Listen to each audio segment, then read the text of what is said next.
Well, good evening and welcome to Tucker Carlson Tonight. They learned nothing after 2010 or after 2014 or even after this past presidential election in 2016. But now, after losing 4 straight House special elections just this spring, some Democrats are finally realizing what has been obvious for a while.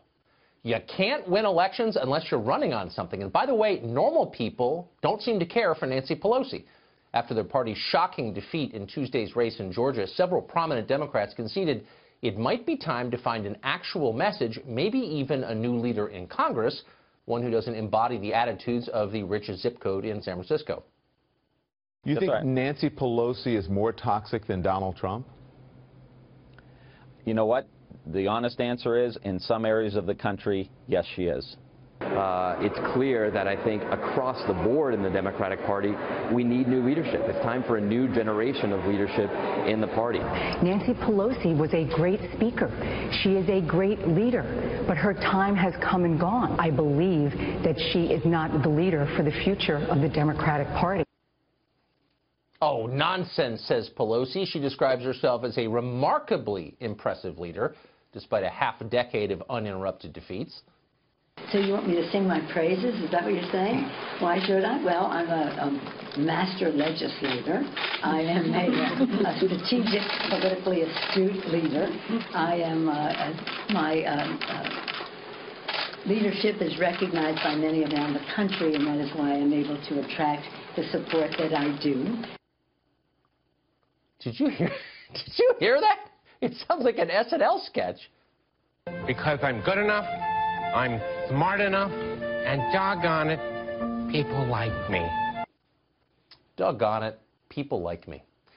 But the question remains, do Democrats need a new message and a new leader to win back the middle of the country? Jose Aristimuño is a former deputy press secretary at the Democratic National Committee, and he joins us now.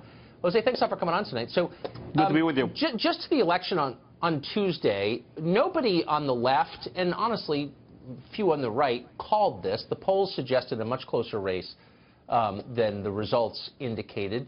Do you think there's any possibility that Russia might have been involved in that race, working on behalf of Karen Handel? Look, the reality here, Tucker, is that Georgia was supposed to be won by Republicans by at least 20 points. That's a joke, Jose. Wait, you got to laugh, or else I think you're taking it seriously. Okay, which is why I'm not answering your question. But look, back to my point is, Georgia was supposed to be won by Republicans by at least 20 points. It was won by Republicans by 4 points. Why? Because Republicans keep on losing their base. We are gaining momentum. We are going to win the House in 2018. I'm telling you. Remember, Georgia 6 wasn't supposed to even be competitive, and it was, because this is a referendum on the president. Okay. People are tired of this nonsense. Okay, so it sounds, I mean, I guess, you know, if I were a partisan, which I'm not really, but I would be pretty happy with your response, because what you seem to be saying is everything is fine, make no changes, we're doing great, we're going to win, when in fact, as you know, as a numbers matter, Karen Handel won a higher percentage of the vote than Donald Trump won in that same district in November. So actually you're moving in the wrong direction, but you don't see any need for a course correction at all?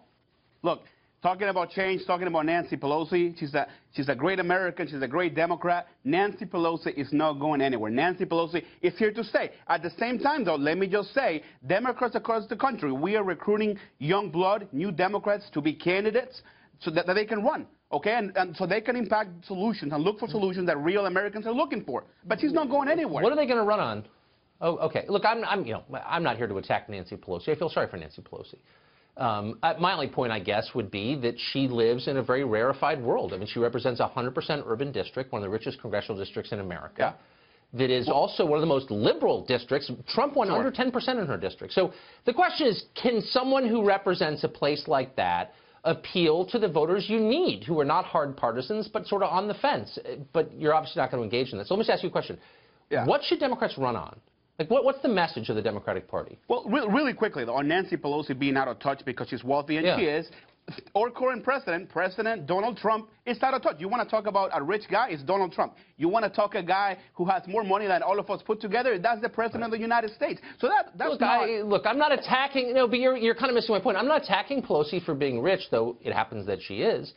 I'm merely saying that if you're trying to win over voters with a specific set of concerns, you want a leader who understands those concerns. And does she? And if she does, what are those concerns? Like, what are the Democrats going to run on? What's the message? The Democrats are going to run on American values, okay? We need to create jobs, real jobs, okay? Real jobs, real jobs. We're talking about infrastructure. We're talking about real Americans, middle-class jobs. Not this nonsense that we have a current president that all he's doing is trying to divide us. He's obsessed about the wall. We just learned that he now wants to put a solar panel on the wall. Give me a break. Let's talk about real issues. So you're going to run against Trump again? Okay, so no, I mean, look, I know you don't like Trump. You guys ran a bunch of campaigns against Trump, didn't work. So let's get to what the message is, the Democratic message. You say it's jobs, number one, jobs, but not low jobs like middle-class jobs. That's one. Absolutely. Middle-class jobs are important. We need immigration reform, real immigration reform. We're a nation of laws, but we're also a nation of immigrants. So whoever, look, we understand what the American people need, which is why we're going across the country. Wait a second. Wait, I'm totally confused. You're running simultaneously on the idea you're going to create more jobs, but you want more low-wage, low-skilled people to move here. Immigration How do those two work in tandem? Sure. You can call it what you want, but you're saying we need more immigrants, but we also need more jobs. If we have too few jobs, why would we import more immigrants? Immigrants pay taxes. Immigrants, that we're talking about billions of dollars being injected into our economy, Tucker. More immigration, legal immigration, good immigration, expanding our immigration system is only going to help us and create more jobs.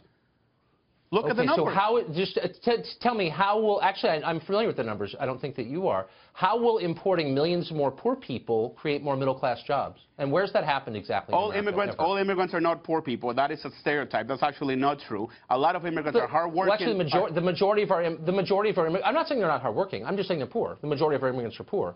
And so how will importing more of them create more jobs? How has that happened? Where has that happened, and how is it going to happen again?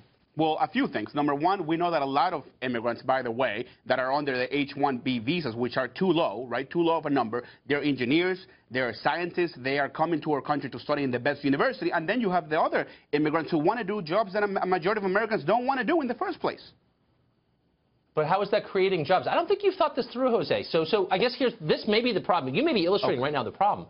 If you're going to have a message, a program, and say to voters, here's what I'm going to bring you if you elect me, you have to be able to explain it.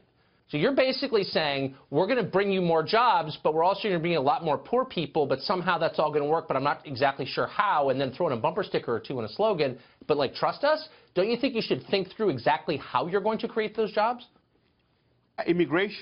More immigration, legal immigration into the system is going to create more jobs, more people that want jobs that Americans don't want. That is a fact. That is the truth.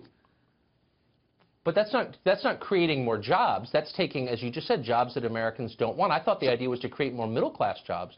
How is going to bringing in like waves of new low-skilled workers? Yeah, but how does that work? Why can't we do both? Do you know? Have you thought this through at all? Man, that's why you guys keep losing. Because you say dumb things that don't make any sense. I mean, look, I'm not against immigration. I'm totally for making middle-class jobs. I just don't know how they work together, and neither do you. Maybe you should figure it out. It would be better. And then you can explain to people, and then they'll support you. It would be better if we had a president that was willing to work with the Democrats. That would be nice, but that's not happening. Look, we got a president that is being investigated, as you know, time and time again. I don't know if he'll make it to 2020. Right. What do you think? Yeah, Trump's bad. All right, I don't know. Jose, I don't know. But even at this rate, even if he doesn't, Democrats will not be the beneficiary of it. Trump may be bad, but voters are in no mood to support Democrats over him. I've just noticed that. But that's whatever. Not true. Come back when you got that all figured out for me. We're getting better.